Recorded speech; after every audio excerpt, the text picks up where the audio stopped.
It's the Deadline Junkies Screenwriting Podcast with your hosts, Jordan Imiola, Kerstin Porter, and Shami. Our guest today is Michael Markowitz, writer of Horrible Bosses, Becker, DUCKMAN, and a whole lot more. Welcome, Michael. Thank you. Welcome. Thank you for having me. Yeah, thanks for being on the show. We really appreciate it. Oh, it's a pleasure. It's an honor. I mean, it's a distinguished company. Oh, I'm sure any minute now you're going to wise up and kick me out of here. Not yet. We'll ask you a few questions first, then maybe. All right, good. Excellent. Yeah. All right. So what inspired you to become a writer? It really happened without any participation on my part. It just sort of happened to me. I went to college, Northwestern University, to become an actor. That's what I always wanted to be. I took a brief detour to become a journalist, but I hated it, so I switched to being a theater major. And I auditioned for the improv group there at Northwestern and got in. And it remains to this day that the 9 most talented people I've ever worked with, including Julia Louis-Dreyfus. And it was just an amazing group. And I fell in love with that. And that led me to auditioning for and writing for the big student review on campus. So I suddenly found myself writing. But still, I had no idea that even becoming a comedy writer was even a job. So I came out to Los Angeles to become an actor after graduation and was here knocking around for a few years and then decided to go back to Chicago to study at Second City. But before I left, I had written just for fun an episode of Get a Life, which was a Chris Elliott sitcom back in the day. And I didn't know what a spec script was. It wasn't properly formatted. I just wrote it to make my friends laugh and gave it to a couple of them. And then I went to Chicago. I was there for 3 or 4 years. What I didn't realize was that the script was sort of getting out. And a friend of mine who worked at Paramount, who I owe everything to, showed it to the producers of DUCKMAN, which was just starting up. And they loved the script. They flew me out and I got a job as a TV writer.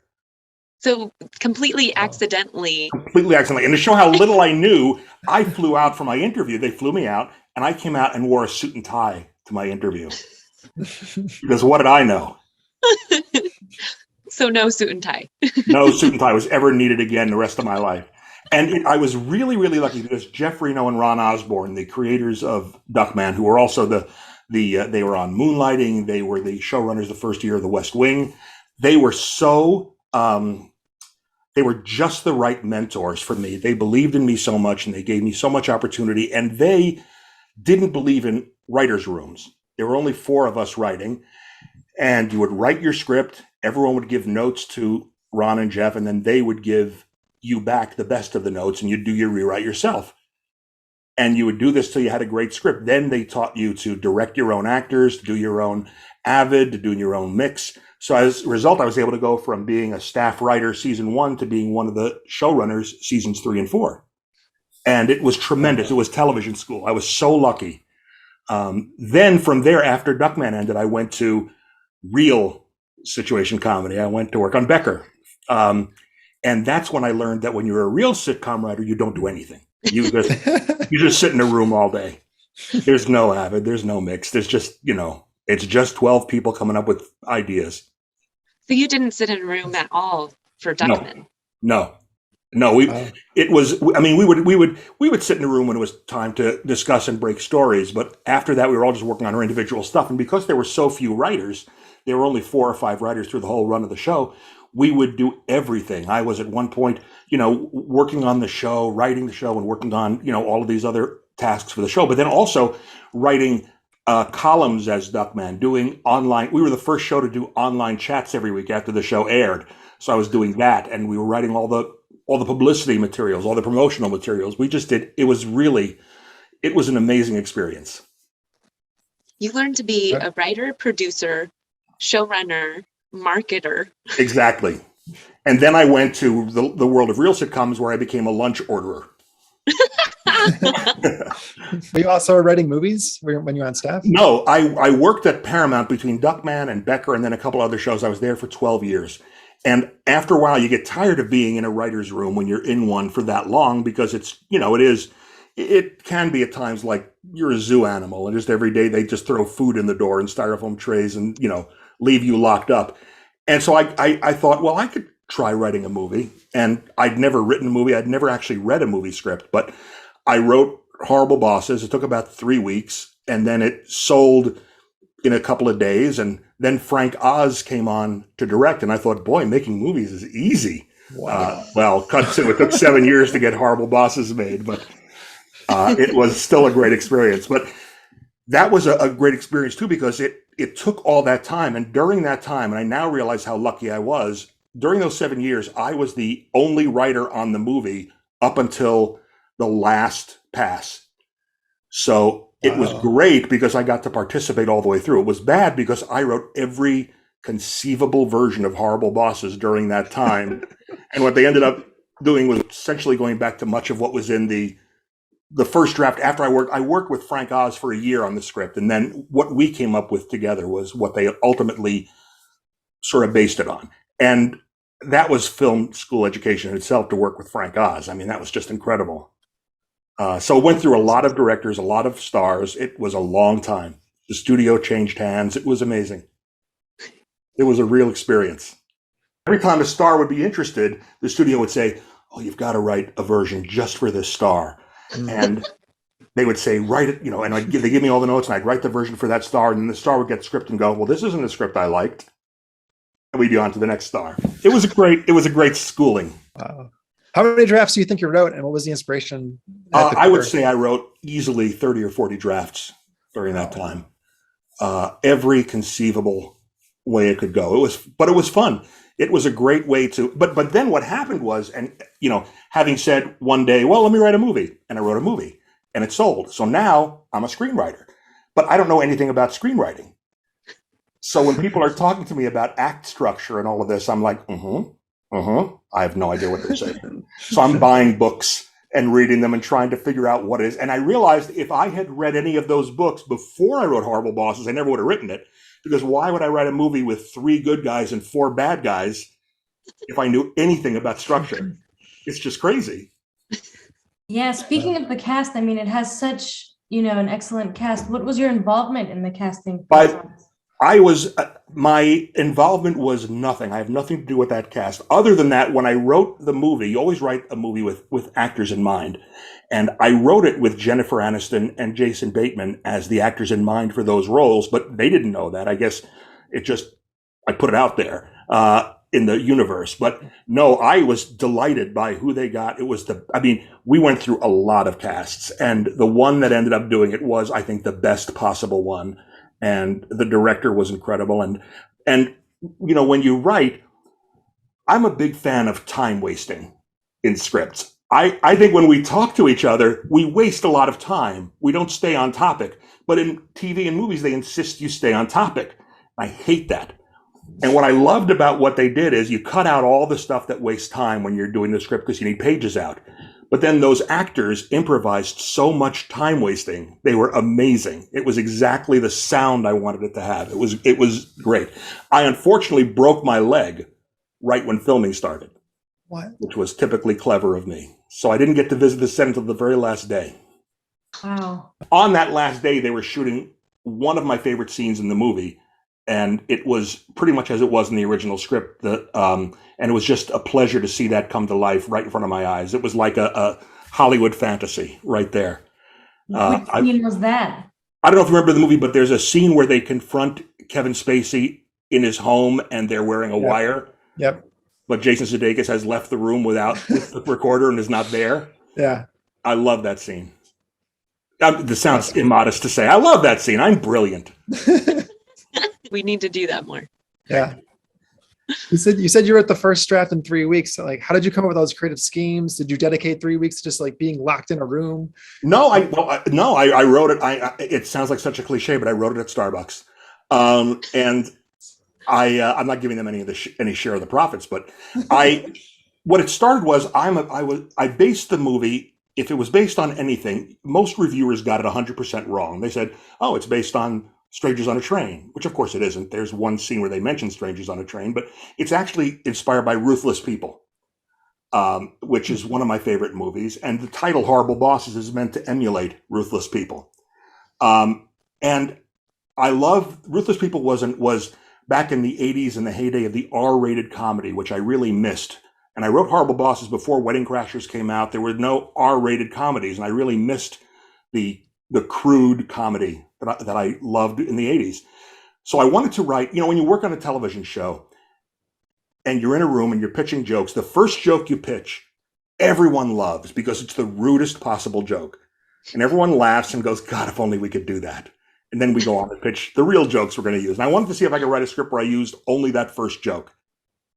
And so it was a combination of wanting to do that. And also I'm a giant TV procedural fan and addicted to Law and Order and CSI. And it was all about, I'm obsessed with always thinking about crime and murders. And I thought if I were going to commit a murder, I would, and I never see this in movies, I've seen a lot of Law and Order and CSI. It would inform my decisions of how to go about the killing. So I wanted to have that in the movie. And I also wanted to create a puzzle of the problem I set for myself was, what if you decided to commit a murder, but merely just by the act of deciding to do it caused murders you didn't commit? Ooh. The uncertainty principle, sort of. And I wanted to see if that was possible to work out as a plot. And I just started writing and just kept going. And I got very, very lucky. It turned out terrific. Yeah. So you've been a showrunner and well, I've not been a showrunner. I have to say, you get to a point where when you get to be co-executive producer or executive producer as a television writer, and you want to keep doing what you're doing because it's awesome. You get paid a lot of money. You sit in a room with a bunch of really talented people. You tell jokes, but you get to that level, and they're like, "Well, now you have to go out and start pitching shows of your own." And I'm like, "But I don't want to do a show. I just want to write." So I have been very lucky to have. And you kids out there, it is possible to have a career where you get to write and never produce because you just keep selling scripts that don't get made. And it's been, knock wood, very lucrative for me. But no, I've not actually run an actual show except for DUCKMAN, which I co-ran with somebody else. all right. Well, I think that could fall under the term of being a boss. All right, good. Thank you. So have you been a horrible boss? No. Let me put it this way. I may have been a horrible boss given total free reign, but having people who work around me, I had to keep it in check. I've had horrible bosses, and each one of those horrible bosses was based on a real boss. And what I would actually do to while away the time was think about perfect murders for each of them. Do any of them know that it's based off of them? Have they reached out and been like, hey, I saw your little movie and that was totally me? They have not reached out, but they are extremely thinly disguised, so I'm sure they know. Michael, in your opinion, what are some qualities of a good boss? I think that I don't care if a boss is always nice to everybody. That doesn't matter to me. Like, I'll give you an example. I happen to love Hell's Kitchen. And I recently, a couple of months ago, I binged all of Hell's Kitchen every season. And it was really a lot like a sitcom writer's room. Obviously, Gordon Ramsay is not always a dream to be around. But he knows he's the best at what he does. He tells you what it is he wants you to do. He shows you how to do it, and then gets mad when you fail. And if I, sitting at home, can see the lamb isn't cooked, why can't they see it? So a boss doesn't have to be sweet and nice all the time. I only care that the boss treats you like a person, treats you like someone who can succeed and doesn't come there to waste your time, doesn't come there to there are some showrunners who use the experience to just sit there and tell you stories of their life, tell you what they do. I worked on one show where we were working 7 days a week, 16-hour days. And way back when I first moved to Los Angeles, I worked in the aerospace industry. I was one of thousands of people who worked on the space shuttle. And what was interesting was when I worked on the space shuttle, we went home at 6. So I wasn't sure why we had to stay till 4 a.m. for this piece of crap. But the showrunner would waste our time telling us about his life. And it was clear he didn't want to go home. That's a bad boss. Someone who keeps you there unnecessarily just because he's indecisive or enjoying the room more than his life. Oh yeah, I've been working as an assistant in writers' rooms for a few years, and in the assistant community, we always ask each other, "Well, does he like his family?" If talking about showrunners, that determines when you're going home. We came in one Sunday morning. I shouldn't complain. We came in one Sunday morning at 8 a.m. to work, and he didn't show up till 10:30. And he comes in and says, guess who I saw at the gym this morning? We're like, we don't care. We were here. Yeah. So yeah, good boss doesn't waste your time. He listens to your ideas. He gives you the opportunity to succeed. He treats you like a person, and you can come away from it feeling not like you were beaten down by the experience, but feeling like you put in an honest day's work and made some money and did some good. Good answer. Simplistic. I'm a simplistic person. So there's Horrible Bosses 2, and I had nothing to do with. Nothing at all. Nothing at all. Absolutely erase all the nothing to do with. questions. We got nothing more. No. Thank you for coming. Absolutely. Thank you for playing our game. How do you feel about it? I've never seen it.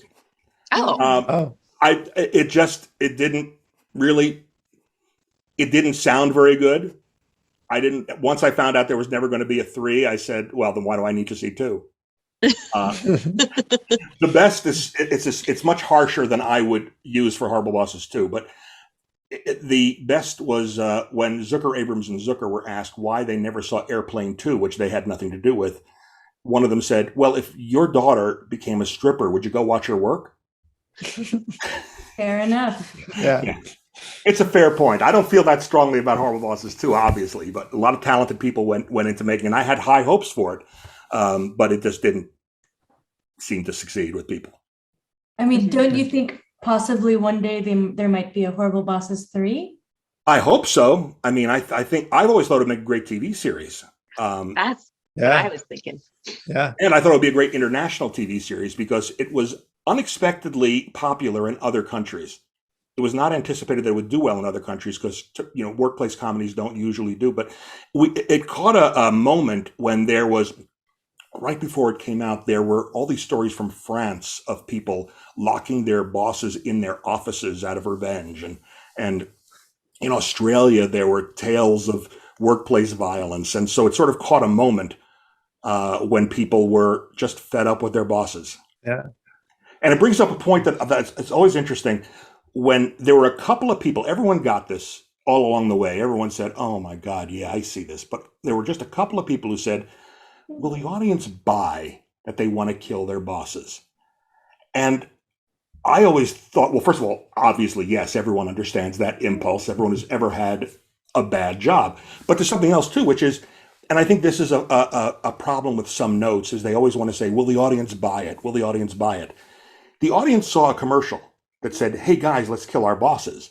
And they bought a ticket. So clearly they buy the premise. If people who don't buy the premise don't go.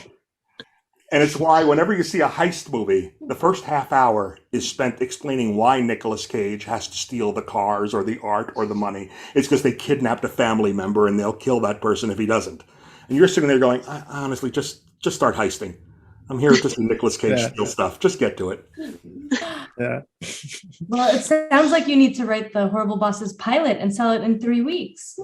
If I owned it, I would. Oh. I am but a journeyman who goes from place to place. Yeah. Well, you've written feature films and TV. Is there one you prefer? Do you prefer TV or film? It's funny. You think you'll enjoy film because you get to stay home. You get to do that thing that writers love to do, which is not be around other people. But it turns out that being a writer, especially in movies, you meet a lot of people. I mean, in television too, you end up, when I think of all of the people I've worked with, met with, worked on stage with, collaborated with, I mean, it's thousands of people in the course of a career. And it's not at all what I anticipated when I just thought it would be me, in my study, with my typewriter. It didn't turn out to be that at all. I've met a lot of amazing people. And I like that in film, you get to meet more people, oddly enough. You're not locked up with the same people all the time. In film, you get to meet a lot of very interesting people and collaborate with a lot of different studios and places. And I've been very lucky. I spent 3-4 years at Bad Robot and just had the best creative experience of my life. And I would never have had that if I were just in a writer's room.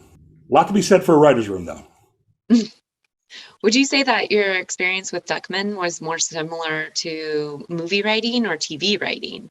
It was unlike anything else because it was animation, first of all, and it was the first, oh God, I sound so old. It was the first television show on the USA Network.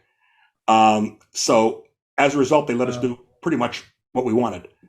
And so we had great executives who let us do what we liked, who were, we had great freedom. We had great creativity. We had amazing actors. To work with Jason Alexander is just a treat. And then the guest stars we had every week were just amazing. I'm so lucky. And, you go from that to Becker and working with Ted Danson, the nicest person I have ever met in my entire life. And I've just been so lucky. Is there any good story you have with Becker?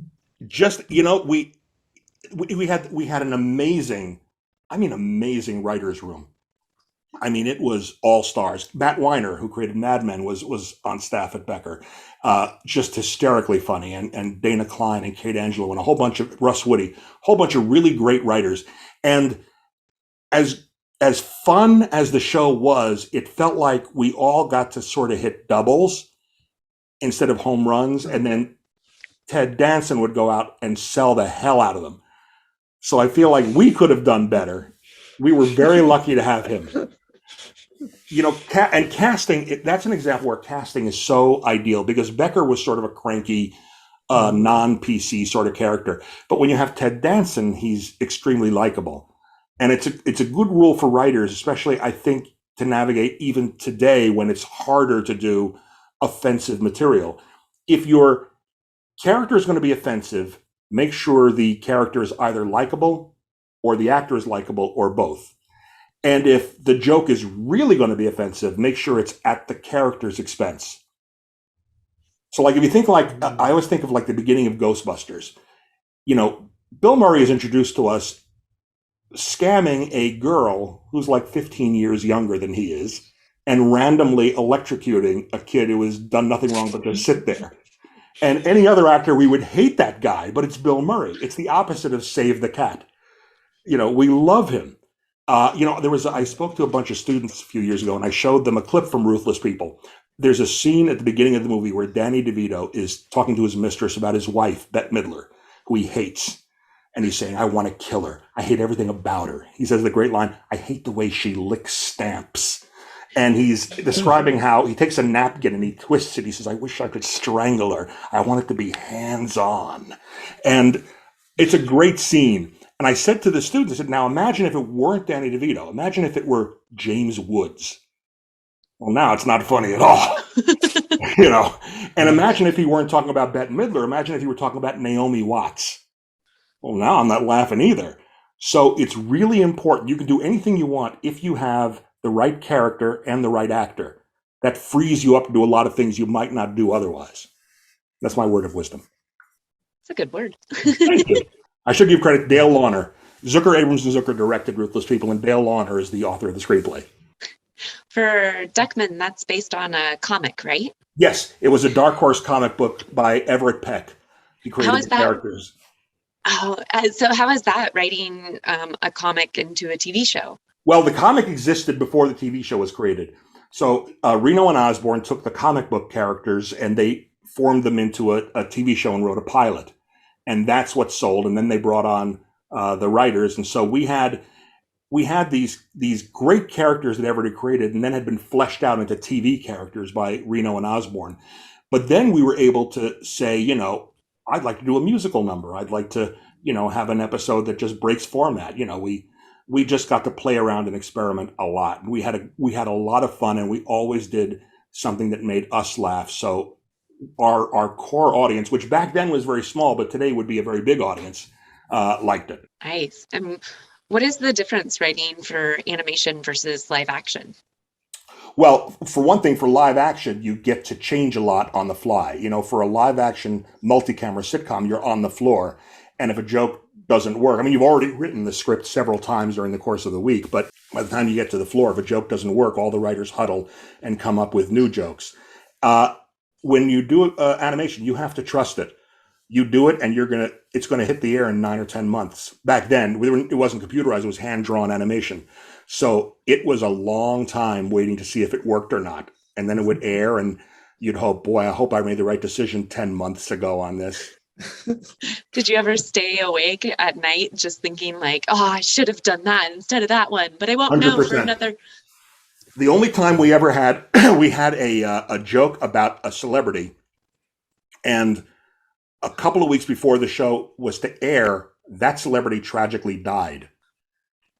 And so it was the only time we ever scrambled and changed something right before air. It was extremely tricky to do, but it was, just the worst things happened to us. The celebrity's death was so inconvenient for us. What? I'm really What was the sorry. trick? Was it like a new joke? Yeah, we had to come up with a new joke. Or was it like cut this? And no, we came up with a new joke involving a different, more lively celebrity.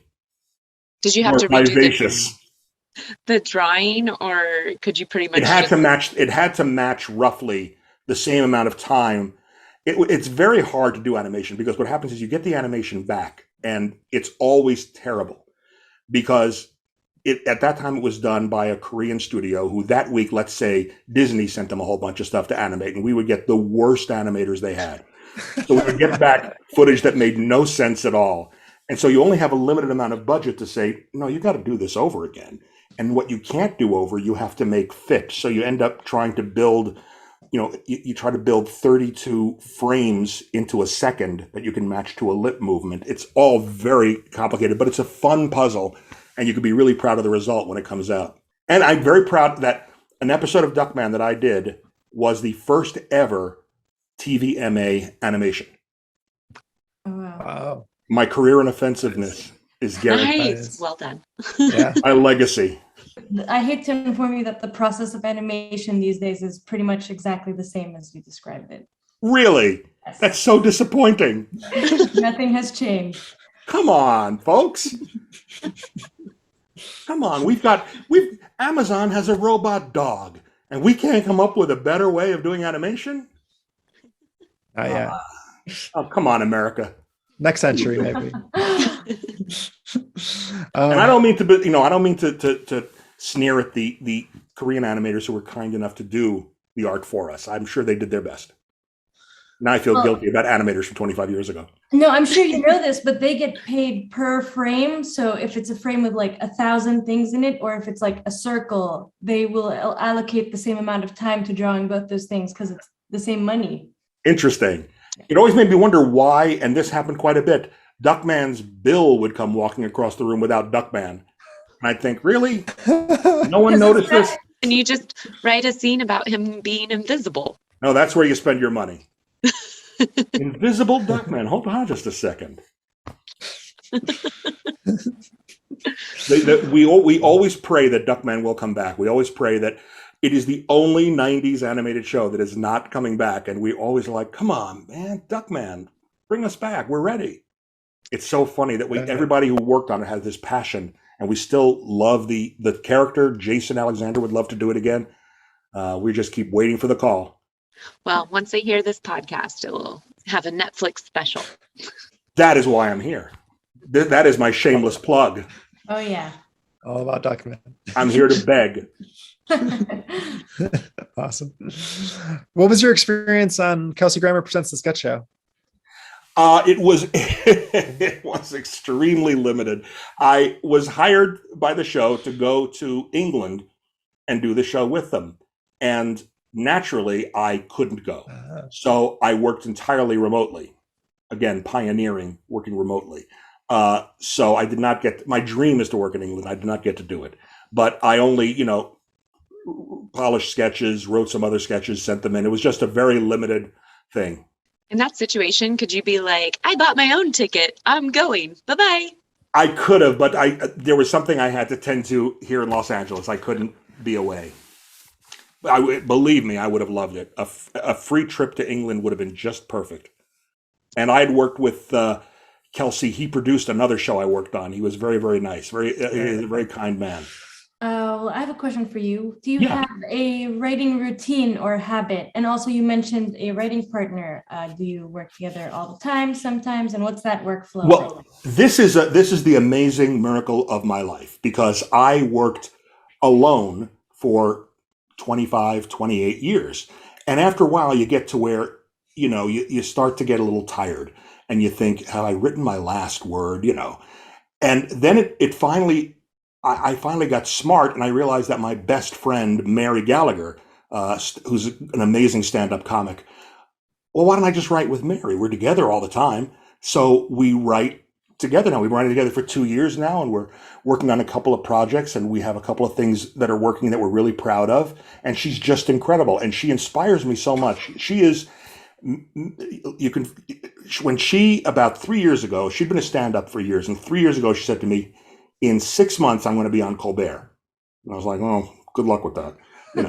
Well, 6 months later, she was on Colbert, and you can Google it, Mary Gallagher Colbert. She was terrific. And so she inspires me every day. And when most days I would rather not write, I hate writing, but she makes me do it. And as a result, I have a great time and I love what we're writing. Thank you, Mary. Yes, absolutely. I'm inherently lazy. I would much rather be binge watching everything, but thank you, Mary. She's amazing. Who's your favorite showrunner that you work with? Reno and Osborne, no question. They were terrific. I mean, just incredible. And that they were able to keep this. It's a show like DUCKMAN is so creative and such a sort of wild horse galloping away, and they were able to corral it and keep it going. And it was just, I was really impressed. I'm always impressed with them. They're terrific guys. They're terrific writers. They were the ones who wrote the. I don't know if you're Moonlighting fans, but there was an episode that was Shakespeare.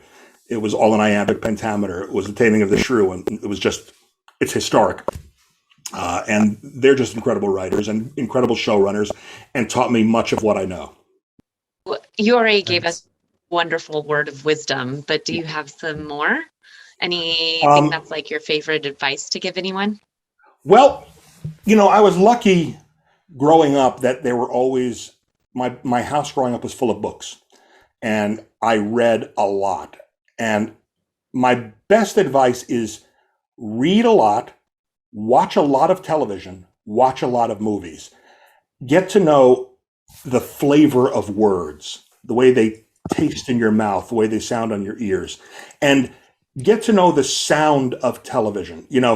There's a music to TV, and it sounds like I'm speaking in some weird new age speak, but if you ever saw a movie where characters are watching, in the background there's a TV with a sitcom or a newscast, or a talk show, when it's not right, because the music doesn't sound right.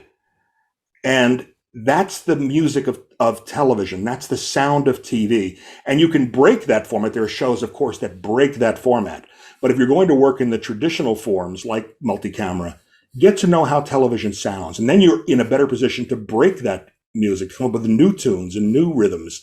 And I found I love watching shows from other countries. That's amazing to me, because it's like there's this for someone who loves television and grew up watching a lot of television, suddenly now there's an infinite amount of television. I mean, we think there's an infinite amount of television in America. Well, obviously there's infinite amounts of television everywhere. It's an incredible time for people who love TV. And the more you watch TV, the more you see movies, the more you appreciate movies, the better writer you'll be. And this is a real nerd power tip, but when you see a movie or you binge watch a series, then go to Wikipedia and read all about what you just saw and the struggle to make it and how it was put together and who was in it and where they filmed it, and let that take you down a couple of rabbit holes, and you'll just appreciate what you've seen a lot more. At least that's true for me. I love that. I think that's great. I do think it's interesting you say to read. What specifically are you talking about? Because you said you hadn't read all those books about writing and how to write and writing structure. So what books would you suggest? I would suggest, if you're interested in books about writing, the three that I've enjoyed far and away the most are, and I'm not the first one to say this, On Writing by Stephen King, and two books by, and I apologize, I've never heard his name spoken aloud, so I'm going to mispronounce it terribly, the brilliant Javier Grillo Marchwat. He wrote two books that are amazing. I hope that he forgives me for that pronunciation. And assuming his pronouns are he and him, and I've probably offended him now twice, but he wrote two amazing books about writing that just really inspired me. But in terms of, I find reading Stephen King inspires me. There's, my favorite movie one of my favorite movies of all time is a very old movie that I'm sure nobody here has seen, called It's a Mad, Mad, Mad, Mad World. It was a movie from 1963 that had literally everyone in comedy in it, a gigantic comedy. And again, I don't know how to fit it into a 3-act structure because it's 3 hours and 45 minutes long and has 20 characters and no antagonist, right? I mean, how do you fit that in? But it was about, the idea is that these tourists come upon an accident scene and are told there's $350,000 buried in essentially Santa Monica. And they break every law in the book trying to be the first one to get to Santa Monica to find the money. And it says that these average, ordinary, law-abiding citizens, having this dangled in front of them, would then throw out every bit of morality they ever had, would steal and kill to get there. And Stephen King has explored this in my two favorites of his books, not anyone else's, Needful Things and Under the Dome, which are both about how it takes just a tiny little push for the fabric of our society to sort of crumble. And I think it's something we're seeing now as we got a big push from the pandemic, that suddenly all the social niceties have just fallen by the wayside. I was used to kid, when you cross the street, you look around and you see 20 cars and you are trusting those drivers not to gun the ignition and kill you. And those are 20 people you wouldn't ask to hold your wallet while you went into the bathroom. But you trust them with your life because we have a social contract, but that's all falling apart now. And so that's what fascinates me. And so you read something that's unrelated. You watch a movie that's a 1963 comedy, or you read 2 Stephen King books, and suddenly you start to see the pattern between them. You start to see the ideas in them. And it can inspire you, as it's inspired me on a couple of things I've written, just that idea of our social fabric that we think we're very important, but from a certain distance, we're ants on a log. And if you set that log on fire, we sure scurry a lot. Yeah. Michael, you mentioned you were working on a few projects. Anything you can share, or is it too early? Or it's too early. I will say that that what we're working on right now, we're working on something that's moving ahead, and one thing that's on spec. And the thing that's on spec, this is proof that you don't need to know screenwriting format to be a screenwriter, because I'm still puzzling as we write this script, which has 1 million auto chases in it, how to write auto chases. It is impossible to keep writing interior car, exterior road, to come up with, Stephen King in On Writing says, don't use thesauruses, just use the vocabulary you have. But we have run out of ways to say roaring, thundering, speeding, screeching, screaming. I mean, it's just, how many ways can you say that a car goes fast? It's really hard. Was there any passion projects that didn't get produced? Anything you sold that just hasn't been made yet? Yeah, there was one I did right after Horrible Bosses for New Line that never went, and I loved this script, and I wish someday it will be, perhaps posthumously resurrected. It was, I don't think it would today, but it was a script called Boob Job. And it was about a guy who his girlfriend asks if she should get a boob job. And of course, the right answer is no, of course not. But he says, yes, and I'll pay for it. And she gets a boob job and it ruins his life. And it was exploring it was a puzzle again. How can your girlfriend's new boobs make your life completely go to hell? And I actually loved it a lot, but we never quite got it together. And there was another pilot I wrote for Sherry O'Terry and that I did with J.J. Abrams that I still think is amazing. It was my favorite TV show, comedy show, perhaps of all time, except for The Simpsons, was Police Squad. Again, I've said Abrams Zucker a lot in this interview, but the TV show that inspired the Naked Gun movies. And this was my sort of Naked Gun TV show. It was a spoof of those forensic investigator A&E shows. And it was a lot of fun. It was fun to play with, again, that language, that rhythm that those shows have, because they're all the same. Nobody suspected the dumpster was full of bones. It was fun to play with all of that. And it was really a great script, and I wish that it had gone. It didn't. Hidden treasures. They will all go into my memoirs. Wait a minute. I have nothing left for the memoirs. I've given it all away here. So I will say that it's fun to hear, talking about the music of television, discovering shows from other countries is incredible. There's a show called Line of Duty that is a BBC show done in Belfast. I think it's BBC, done in Belfast it's a very intricate show about a police anti-corruption unit. There's this great Belgian show on Netflix called Into the Night, the most exciting thriller I've seen, and it's up there with Money Heist. I mean, it's just fun to hear different languages and different rhythms, and it's just anyway. I love TV. Awesome. I get that. Yeah, it's much cheaper than traveling. True. But still time consuming. Yeah. So you love TV, and this whole journey started from acting. Are Yeah. you acting at all now? Do you do anything? No, this whole writing phony baloney operation was supposed to be a Trojan horse to get me parts and things. And it never worked out that way. Everyone was always like, you should play this part. And I've only done a couple of parts and had a lot of fun doing it, but it just never, what am I going to do? I always wanted to play a judge. Judge is the best part. You get to sit. You wear a roomy outfit. And you judge. Yeah, you get to look thoughtfully at people as they talk. Yeah.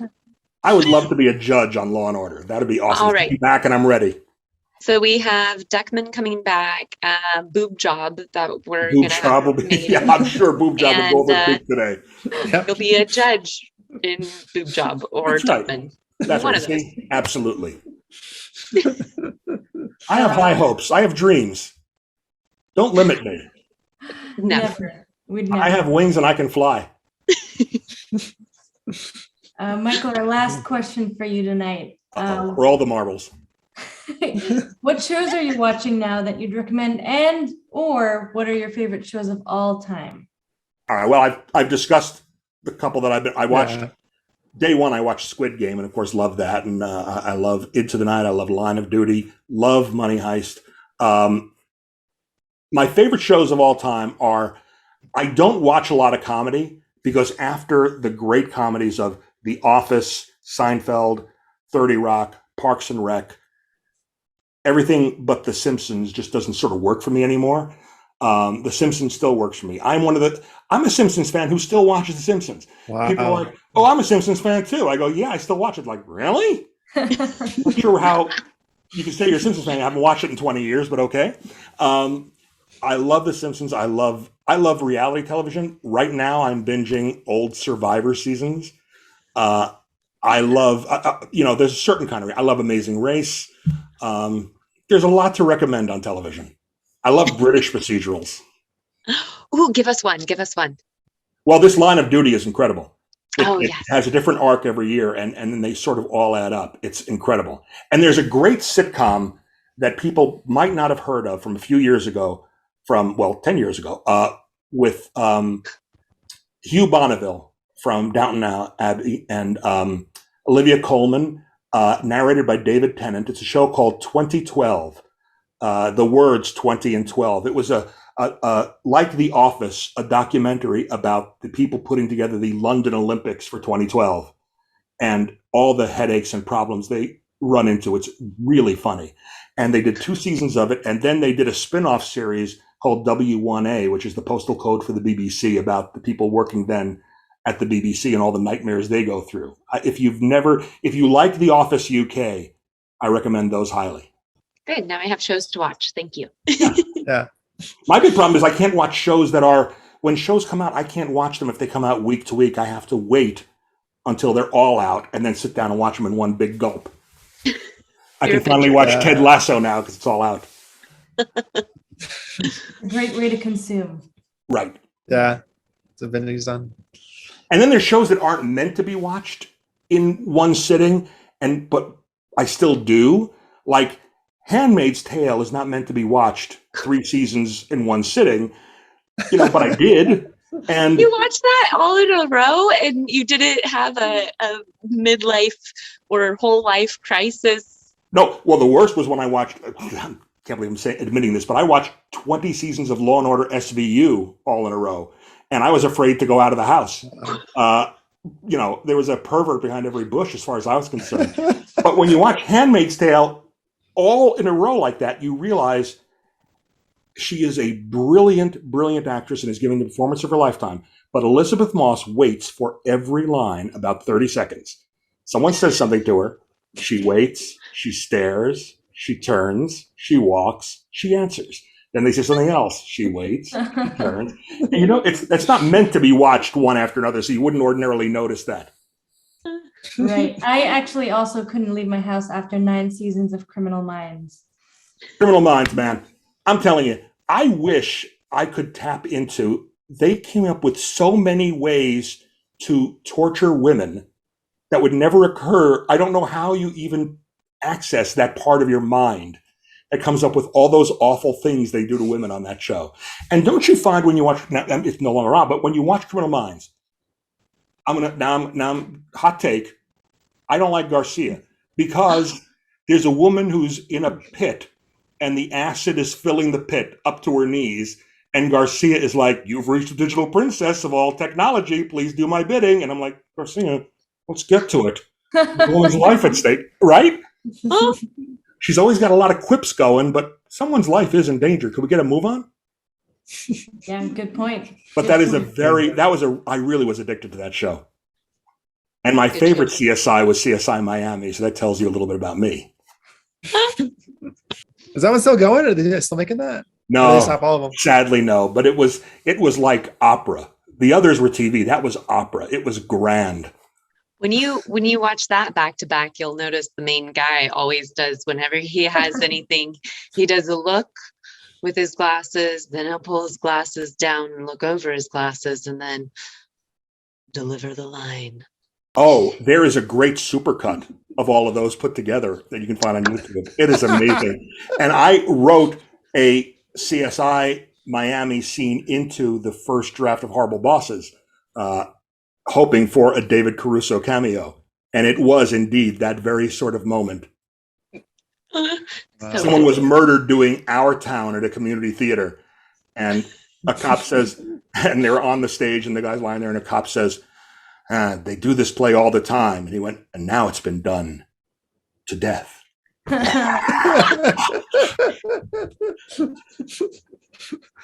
There's an elegance to that. Yeah. That's awesome. Well, we don't have any questions for you, Michael, but if you have questions for us, we're happy to answer them. Well, I just can't believe you're still going to be, putting me on this show full of esteemed writers. And you got my hokey act coming out here. Oh, no, we're so happy to have you. Thank you so much for joining. Yeah. Subscribe, rate, and review for more episodes. Thanks for watching the Deadline Junkies Screenwriting Podcast.